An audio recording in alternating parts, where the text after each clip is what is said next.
अस्सलाम वालेकुम, कैसे हैं? उम्मीद है खैरियत से होंगे। और बेसिकली आज हम देखेंगे कि जो अमरीकी सदारती इंतखाबात 2024 उसके रिजल्ट्स कैसे आ रहे हैं, और इस हवाले से हम बात करेंगे कमला हैरिस कमाला हैरिस जो कि डेमोक्रेट की उम्मीदवार हैं, और डोनाल्ड ट्रंप जो कि पहले ही प्रेसिडेंट रह चुके हैं। उनके दरमियान सख्त मुकाबला इस वक्त चल रहा है, और बहुत सारी ऐसी स्टेट्स हैं जहां पर अभी हतमी फैसला आना है। लेकिन अपने देखने वालों के लिए बता दूँ कि अमरीकी इंतखाबात वैसे नहीं होते जैसे पाकिस्तानी इंतखाबात हैं, कि आप डायरेक्ट अपने एमएनएज़ को चुनते हैं और फिर वो ही आगे जाकर वोट देते हैं प्राइम मिनिस्टर के लिए। इसका तरीक़ेकार यूनिक है, इलेक्टोरल कॉलेज बनता है। इलेक्टोरल कॉलेज क्या है? ये एक यूनिक यूनिक तरीक़ाकार है सदर और नायब सदर के इंतखाबात के लिए अमेरिका के अंदर।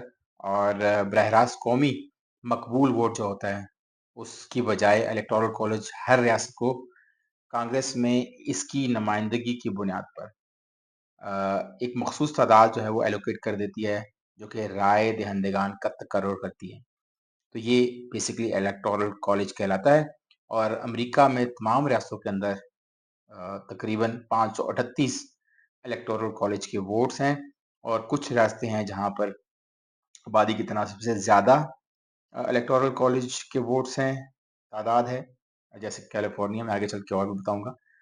और कुछ में कम है, जहाँ पर आबादी कम है।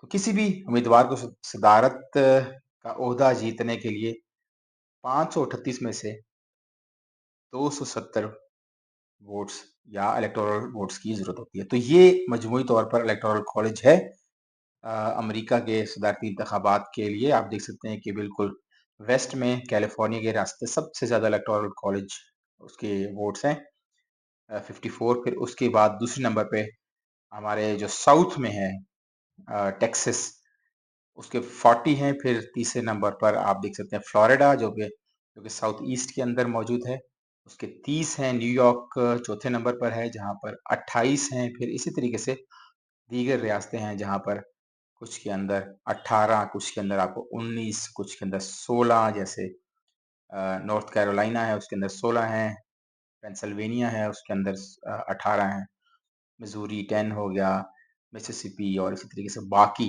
तो ये सारे मिलाकर टोटल 538 इलेक्टोरल तादाद बनती है कॉलेज वोट्स की। और फिर इसके बाद हम देखते हैं कि जो रवायती डेमोक्रेट्स और रिपब्लिकन रियासतें हैं, वो कौन-कौन सी हैं बेसिकली, जहाँ पर गुज़िश्ता काफ़ी इंतखाबात से एक ही ट्रेंड देखने में आ रहा है, जैसे कैलिफोर्निया, वाशिंगटन, और Oregon, Minnesota, Illinois, Wisconsin, Michigan, Pennsylvania, New York, Vermont, Maine, Massachusetts, Delaware, Maryland, New Jersey, Rhode Island, DC, Hawaii और केंटकी। ये रवायती डेमोक्रेट्स की रियासतें हैं, और जिसके बरक्स 22-23 ऐसी रियासतें हैं जो कि रवायती डेमोक्रेट्स के मुकाबले में रिपब्लिकन की 22 के करीब ऐसी रियासतें हैं जो कि रवायती रियासतें तस्वुर की जाती हैं, जिसके अंदर इंडियाना आ गई, South Carolina, South Dakota, North Dakota, Kansas, Arkansas, Louisiana, Tennessee, Kentucky, West Virginia, Alabama, Texas, Florida, Idaho, Montana, Wyoming, Arizona, Mississippi, Missouri, Utah, Alaska और ओक्लाहोमा। ये रवायती तौर पर रिपब्लिकन रियासतें हैं, जहाँ पर मेजॉरिटी में रिपब्लिकन को वोट पड़ता है, और इसके बरक्स दूसरी जो रियासतें मैंने पहले आपको गिनवाई वो डेमोक्रेट्स की रियासतें। अगर इन्हीं के मुताबिक हम सिंपल चलें कि अगर यही रियासतें इस इंतखाबात में भी यही पॉलिटिकल पार्टीज़ जीतेंगी, डेमोक्रेट्स और रिपब्लिकन, तो कुछ वोट्स के बाद इस किस्म का नताइज हमें उसका तवक्को होती है, जो कि अ, हकीकी सूरत हाल नहीं है, कि जो कमाला हैरिस हैं उसको 230 इलेक्टोरल वोट्स मिलेंगे, और उसके बरक्स डोनाल्ड ट्रंप को 198। लेकिन बहुत सारी ऐसी रियासतें हैं जो कि जिनको हम स्विंग रास्ते तस्वुर करते हैं, जो पहली स्लाइड में मैंने आपको दिखाया वो अगर उसके ऊपर हम इत्तेफाक करें तो वो कंप्लीट पिक्चर नहीं है। उसके अलावा भी ऐसे 10 इलेक्टोरल वोट्स रह जाते हैं जो कि मुख्तलिफ रियासतों में हैं, जो कि ये ऐसी रियासतें हैं जिसके अंदर Nevada, new Mexico, Colorado, Iowa, Georgia, north Carolina, Virginia और ओहायो, जो कि किसी भी तरफ अपना पलड़ा चेंज कर सकती हैं, जो कि रिवायती रियासतें नहीं हैं।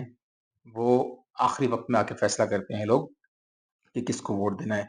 तो यहाँ पर बड़ा स्विंग होता है वोट एक से दूसरी तरफ। तो अगर ये 110 ये बेसिकली 110 इलेक्टोरल वोट्स वो हैं जो कि फैसला करेंगे इंतखाबात के अंदर कि किसको कितने वोट या कितने इलेक्टोरल वोट्स मिलेंगे, कौन प्रेसिडेंट बनेगा। तो इन रियासतों के जो वोट्स हैं वो ज़्यादा इम्पोर्टेंट तस्वर किए जाते हैं।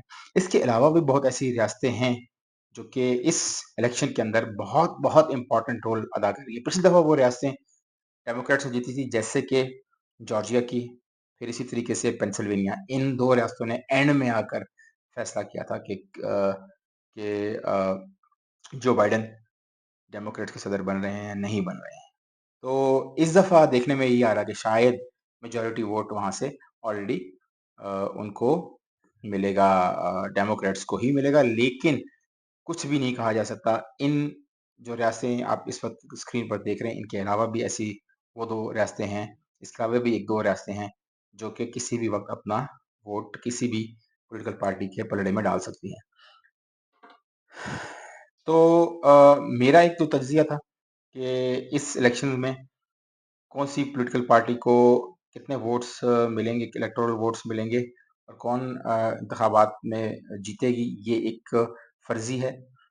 ये मेरे अपने अंदाज़ों के मुताबिक है, लेकिन इसके अंदर अभी प्रॉपर तरीके से जो आप स्विंग स्टेट्स हैं, उनके वोट्स को मैंने रिफ्लेक्ट नहीं किया। लेकिन मेरा कंक्रीट एनालिसिस मेरी तरफ से ही था कि तकरीबन 294 के करीब डेमोक्रेट्स उनको इलेक्टोरल वोट्स मिलेंगे, जबकि 244 के करीब रिपब्लिकन्स को, और डेमोक्रेट्स का प्रेसिडेंट बनेगा। ये मेरी अपनी ज़ाती राय है, लेकिन फैसला मैंने नहीं करना, फैसला अमरीकी अवाम ने करना है, जीतेगा कौन। और अब तक के जो रिजल्ट्स आए हैं, उसके मुताबिक हम देख सकते हैं कि इस वक्त लीड रिपब्लिकन्स की है। इसका मतलब है कि जो मेरे अंदाजे थे शायद वो पूरे होते हुए नज़र नहीं आ रहे।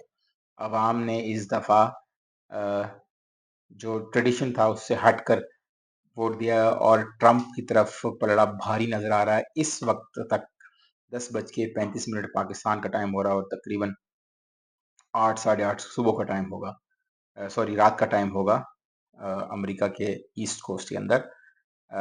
तो 230 इलेक्टोरल वोट्स जो मीडिया बता रहा है, जो अमेरिकी मीडिया है, वो इस वक्त तक डोनाल्ड ट्रंप ने ले लिए हैं और उनको मजबूती तौर पर 50 या 51.1% पॉपुलर वोट पड़ चुका है। और इसके अलावा इसके बरक्स 182 कमाला हैरिस को इलेक्टोरल वोट्स जीतने में वो कामयाब अब तक हुई हैं और 47.3% पॉपुलर वोट पड़ा है। लेकिन यहाँ पर ये भी बताना ज़रूरी है कि ये हतमी नताइज नहीं हैं। अभी ये अ, किसी रियासत के 80%, किसी के 90%, किसी के 70%, किसी के 60% हो, किसी के 20-20, 30-30% तक काउंटिंग हुई है वोटों की। अभी बहुत सारे वोटों की काउंटिंग होनी है और अभी एक रियासत या 2 रियासतें ऐसी हैं जहाँ पर पोलिंग जारी है। पोलिंग का वक़्त भी ख़त्म नहीं हुआ, जैसे कि अलास्का होगी और हवाई होगी। तो आज सारा दिन ये हतमी सूरत-ए-हाल सामने आने तक ऐसी सिचुएशन चलती रहेगी। तो यही आपको बताना था कि अमेरिका के अंदर जो इलेक्शन है वो बहुत डिफरेंट तरीके से होता है, और बड़ी गहमा-गहमी और बड़ी ही डिफरेंट और यूनिक सिचुएशन होती है। ऐसी सिचुएशन अ, बहुत कम कंट्रीज़ के अंदर होती है कि वहाँ पर इलेक्टोरल कॉलेज बनेगा और वो फैसला करेगा कि सदर कौन बनेगा। क्योंकि बाज़ औक़ात ऐसा भी होता है कि पॉपुलर वोट कोई एक कैंडिडेट जीता है, जैसे कि हिलरी क्लिंटन और डोनाल्ड ट्रंप के टाइम पे जो मुकाबला हुआ था, उसके अंदर हिलरी क्लिंटन के पास पॉपुलर वोट ज़्यादा था, लेकिन सदर फिर भी डोनाल्ड ट्रंप बने थे, क्योंकि उनके पास इलेक्टोरल कॉलेज ज़्यादा वोट ज़्यादा थे। तो इस वक़्त क्या सूरत-ए-हाल बनेगी, ये आने वाला वक़्त बताएगा। और आपको अगर ये वीडियो पसंद आई है तो काइंडली व्लॉग को ज़्यादा से ज़्यादा शेयर भी करें और चैनल को सब्सक्राइब करें और अपनी आरा से ज़रूर आगाह किया करें। इजाज़त दीजिए, मज़ीद आपके लिए एनालिसिस लेकर आऊँगा।